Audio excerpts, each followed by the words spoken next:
물론 다 그렇다는 것이 아니라 정말 진실된 그리스도인으로 인해서 또 세상의 소금이 되고 빛으로서 그 역할을 감당함으로써 칭찬받는 그런 일도 분명히 있습니다.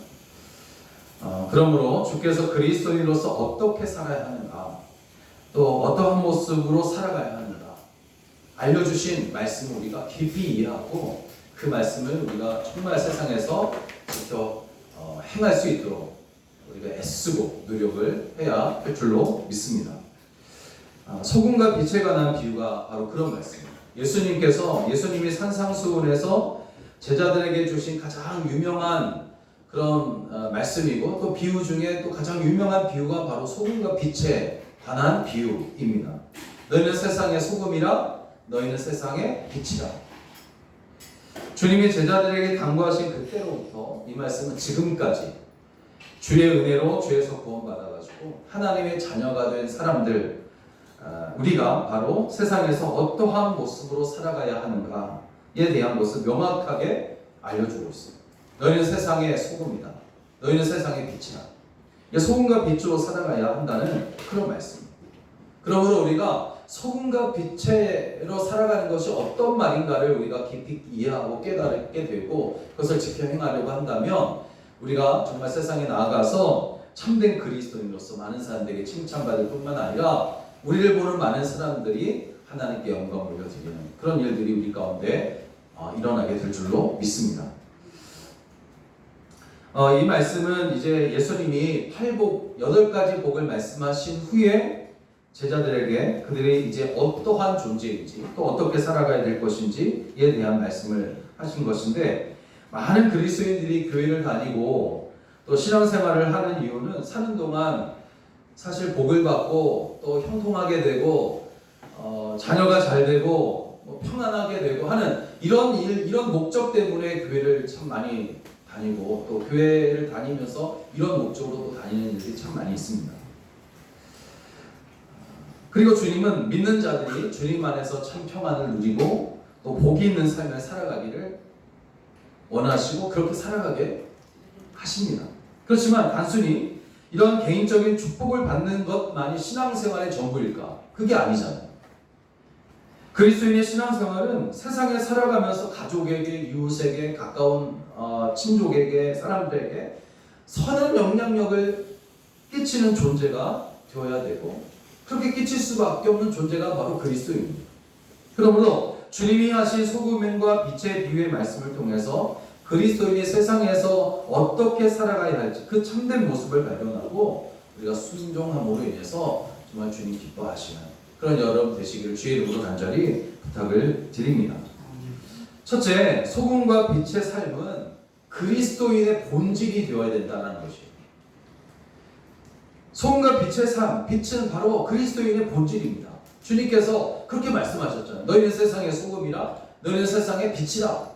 이것은 결국 그리스도인의 본질이 바로 소금이고 빛이어야 된다라고 말씀하신 것이에요. 예수님은 먼저 우리에게 너희는 세상의 소금이라 그렇게 말씀하세요.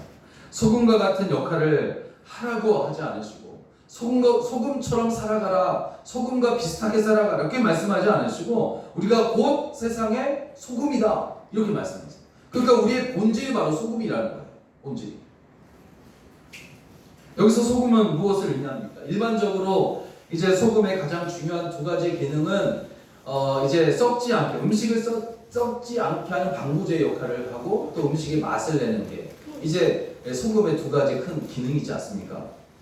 그런데 예수님 당시 소금은 지금처럼 이제 우리나라나 뭐 이제 해안가가 있는 나라들이 염전에서 얻은 그런 어떤 순수한 소금 그것이 아니란 말이에요. 이스라엘 백성들 그 당시 그곳에서 지금도 여전히 마찬가지지만 바닷물이 아닌 산에 있는 소금 광산에서 소금을 캐내는 것이에요. 산에서 캐는 거예요. 그래서 불순물이 더 많습니다. 불순물이 너무 많아가지고 섞여있기 때문에 시간이 지나게 되면 짠맛을 잃어버려요. 짠맛을 잃어버리는 거예요. 그러니까 다른 모든 불순물들이 시간이 지날수록 소금의 맛을 잡아먹는다는 거죠. 그래서 버려진다는 거예요. 버려져. 아무 쓸데없이.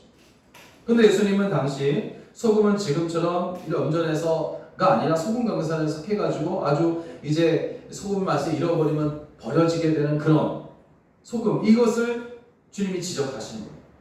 만일 소금이 짠맛을 잃으면 아무 쓸모가 없어 버려져 사람들에게 밟힐 뿐이다. 밟힐 뿐이다.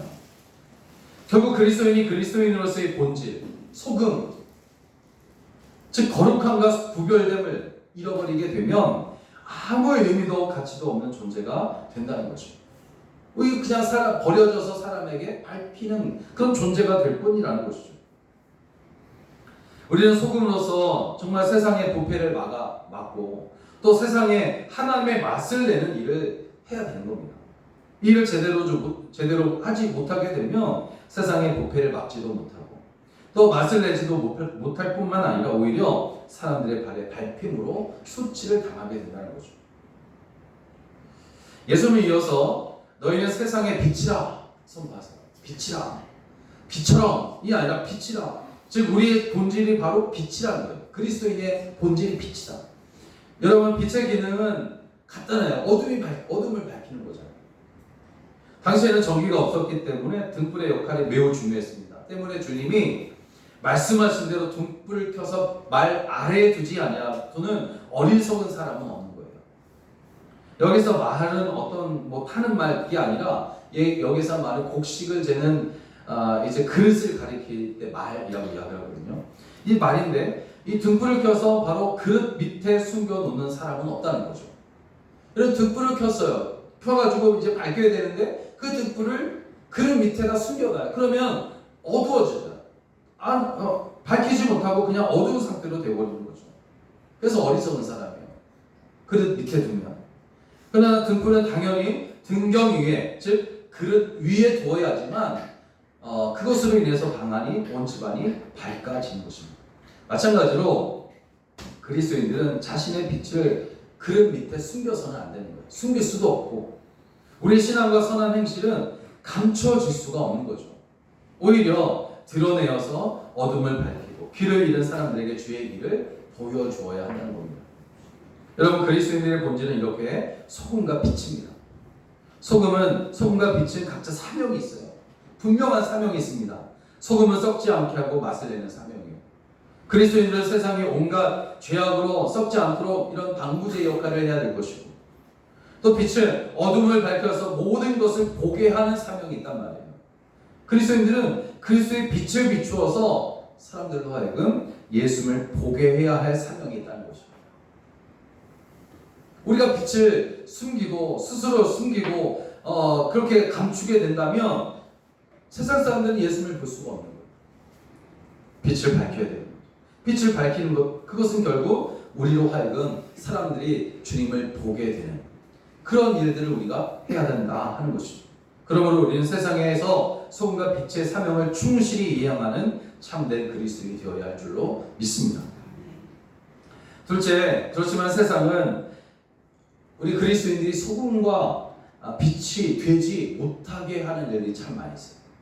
세상에는 정말 우리가 주님께서 우리에게 소금이고 빛이다 그렇게 말씀하셨지만 세상을 살아가다 보면 그리스도인들이 이런 역할, 이런 소금과 본질을 잘 드러내지 못하도록 막아서는 일들이 참 많다는 것이죠. 방해하는 것들. 주님, 우리가 세상에 소금이 되어야 한다고 말씀하시지만 동시에 주님 뭐라 말씀하시냐면 만일 소금이 맛을 잃으면 이라고 가정하세요. 만일 소금이 맛을 잃으면 이라고 가정하십니다. 그러니까 주님이 이렇게 가정하여 말씀하신 이유는 신앙생활을 정말 잘하는 그리스도인이라도 여러 유혹과 고난과 그리고 죄악으로 인해서 이런 본질을 잃을 수 있다라고 경고하는 것입니다. 경고하신 겁니다. 실제로 교회에 다니는 그리스도인들을 보세요. 참된 소금의 맛을 내는 그런 사람들이 있는가 하면 그렇지 못하고 소금과 세상과 조금도 구별되지 않는 그런 삶을 살고 있는 교인들도 적지 않습니다. 만일 악한 일을 도모하며 또 거짓된 행실이 습관이 되어버린 그 세상과 정말 같은 가치관으로 같은 방식으로 살아간다면 우리도 맛을 잃은 소금과 같다는 말을 듣게 될 것입니다. 때로는 세상과의 다툼을 피하기 위해서 진리를 타협하고자 하는 유혹도 받을 수 있어요. 하지만 타협한 진리는 더 이상 진리가 아니잖아요. 타협한 진리는 더 이상 진리가 아닙니다. 또 바쁘게 사는 일상, 또 물질적인 풍요 속에서 영적 감각이 무뎌지게 될 수도 있어요. 기도와 말씀이, 묵상이, 예배 생활을 소홀히 하게 된다는 겁니다. 결국 하나님과의 관계가 형식적이 될 때에 우리는 짠맛을 잃게 되는 것이죠. 이렇게 소금이 짠맛을 잃듯 그리스도인의 맛을 잃게 되는 것뿐만 아니라 그리스도의 빛을 잃어버리고 가려질 때도 있어요. 숨겨질 때도 있다는 거죠. 무엇이 빛을 가립니까? 바로 두려움이 빛을 가려요. 두려움. 여러분, 세상의 비난이나 핍박을 두려워해서 그리스도의 빛을 감추는 것이에요. 하지만 예수님은 등불을 말 아래에 두지 말라, 숨지 말라, 그런 말이에요. 숨지 말라. 두려움을 이기고 그리스도의 빛을 드러내라는 것이에요. 또 빛을 잃어버리게 하는 것이 있습니다. 바로 게으름이에요. 그리스도인 공동체 안에만 머물면서 세상으로 나가기를 꺼려하게 되면 그것은 우리의 신앙이 게을러진 것입니다. 그렇게 그리스도의 빛이 약해지고 결국에는 그 빛을 잃게 되는 것이죠. 이렇게 우리는 종종 맛을 잃은 그런 소금과 두려움과 게으름에 의해 숨겨진 빛처럼 살아갈 때가 있습니다. 이것이 바로 이 시대의 교회와 그리스도인들의 안타까운 모습인 거죠. 우리는 세상의 가치관과 똑같이 살아갑니다. 또 세상 사람들이 탐하는 돈, 명예, 권력을 우리 똑같이 추구하는 거죠. 불의한 것을 보면서도 침묵하고 불공정한 것을 보면서도 외면하는, 이렇게 우리는 빛이 빛을 잃고 소금이 소금의 맛을 잃어버리면서 세상과 조금 더 다를 바 없는 존재가 되어가는 겁니다. 교인들 중에는 이런 사람들이 참 이렇게 있어요. 자세히 살펴보면 있습니다. 어느 사업가가 있었는데, 제가 아는 집사님인데 예배도 열심히 이제 참석을 하고 주일날 꼬박꼬박 주님 앞에 나와서 예배도 드리고, 그런데 결국 지금 감옥에 있는 장로님, 그때 제가 알고 있을 때 권사님인데 지금은 장로님인데 감옥에 가 있거든요. 지금 사업 방식이 일반적인 그런 세상의 일반적인 방식과 전혀 다를 바가 없는 거죠. 직원들을 착취하고 편법으로 세금을 피하고 사기로 지금 들어갔거든요. 경쟁자를 깎아내고 하는 이런 일들을 하는 거죠. 사업은 잘 되었지만 주변 사람들은 나중에 알았어요. 나무의 열매를 보고 그 나무를 안다고 나중에 알게 됐는데 그리스도의 향기를 맡을 수가 없는 거예요. 오히려 교회 다니는 사람이나 안 다니는 사람이나 뭐 그게 별 차이가 있느냐, 똑같다 하는 소리를 듣게 되고, 그러면서 많은 사람들이 시험을 받게 되고 힘든 일을 겪는 것을 제가 봤거든요. 분명 예배당 안에서는 그리스도인이었지만 세상에서는 맛을 잃은 소금에 불과합니다. 그 행실은 오히려 복음의 걸림돌이 된 것이죠. 겉모습은 정말 그리스도인다워 보였지만 그 열매를 통해서 그 나무를 보게 되는 거죠. 사람들이 그것을 보면서 실망을 참 많이 하는 것을 보게 됐어요. 여러분, 우리의 빛은 어떠합니까? 우리는 빛을 감추고 살 때가 너무 많아요. 믿지 않는 사람들에게 우리가 그리스도인이라는 사실을 숨깁니다. 괜히 비난을 받거나 손해를 볼까 또 두려워합니다. 우리의 어떤 착한 행실이 드러나기보다는 우리의 게으름과 욕심 그리고 이기심이 더 많이 드러나는 그런 모습을 보게 되는 거예요. 등불을 등경 위에 두지 않고 말 아래에 두어 어두운 구석에서 홀로 빛을 내는 그런 모습이 우리의 지금의 신앙의 모습이 아닌가, 우리가 보고 회개해야 될 줄로 믿습니다. 이렇게 우리는 소금과 빛이 되라는 주님의 당부의 말씀에 순종하지 아니하므로 세상의 어둠을 밝히는데 아무런 역할을 하지 못하고 있다는 거죠. 그러면 마지막으로 어떻게 우리는 소금과 빛의 모습이 될 수 있을까? 어떻게 하면 우리가 소금과 빛의 그런 모습으로 살아갈 수 있을까 하는 겁니다. 어떻게 다시 맛을 내는 소금이 되고 세상을 밝히는 빛이 될 수 있겠느냐 하는 것이에요. 오늘 16절을 보니까 이렇게 나옵니다. 그 방법을 주님 우리에게 알려주세요. 이같이 너희 빛이 사람 앞에 비치게 하여 그들로 너희 착한 행실을 보고 하늘에 계신 너희 아버지께 영광을 돌리게 하라. 그러니까 바로 착한 행실이에요. 착한 행실. 여기에서 착한 행실은 사람들이 그저 참 올바르다, 착하다, 그렇게 말해주는 수준의 것이 아닙니다. 주님의 이름으로 행하는 모든 것을 말해요. 더 정확히 말하면 주님의 이름으로 하는 모든 선한 일, 모든 행하는 모든 일들이 다 착한 행실이라는 거죠. 우리의 믿음은 말로만 그쳐서는 안 됩니다. 우리의 믿음은 정말 우리의 삶, 즉 행동으로 나타내요. 우리가 정말 주님 안에서 거룩하게 살고 정직하게 일하고 정말 사랑을 실천할 때에 우리는 세상의 소금과 빛이 되는 것입니다. 그러면 우리의 착한 행실을 본 사람들은 우리가 왜 그렇게 사는지 궁금해야 할 것입니다. 그리고 그때 복음을 전할 기회가 생기는 겁니다. 얻게 되는 거죠. 한 예를 들어봅니다. 어디 이제 책에서 본 건데 한 여고생이 있었어요. 그녀의 반에는 언제나 혼자 다니는 친구가 있었는데 다른 아이들은 그 친구를 따돌리고 놀립니다. 그 여고생은 예수를 믿었지만 처음에는 나서기가 두려웠어요. 저 아이를 내가 돌보고 사랑해주면 다른 사람이 또 나를 또 왕따시킬 거 아니냐라는 그런 두려움 때문에 가만히 있다가 기도하고 용기를 얻어서 이제 그 친구에게 먼저 다가가서 따뜻한 말을 건네고 공부도 같이 하고 돌봐주고 하는 일을 계속해서 성실하게 하게 되는 거예요. 다른 사람 아이들이 이제 개의치 않은 거예요. 시선을 개의치 않고 계속 그렇게 한 거예요. 성실하게. 시간이 지나면서 그녀의 친구를 대하는 그런 진심을 본 반 아이들이 하나둘씩 변하기 시작해요. 그 여고생에게 너 왜 그렇게 착하냐? 뭐 농담식으로 했겠죠. 그게 물었어요.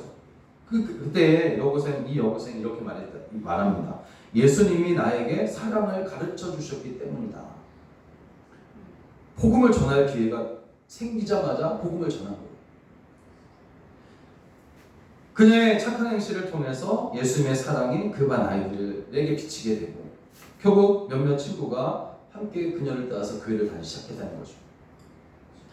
마태복음 9장을 보면 침상에 누운 중풍병자를 사람들이 데리고 오지 않습니까? 그때에 주님이 그들의 믿음을 보시고 중풍병자에게 이르시되 일어나 내 침상을 가지고 일어나 가라. 그러니까 그가 즉시 일어나 침상을 들고 집으로 돌아가는 거예요. 그러자 그 모습을 본 사람들이 두려워하면서 하나님께 영광을 돌리니라 이렇게 나와 있어요.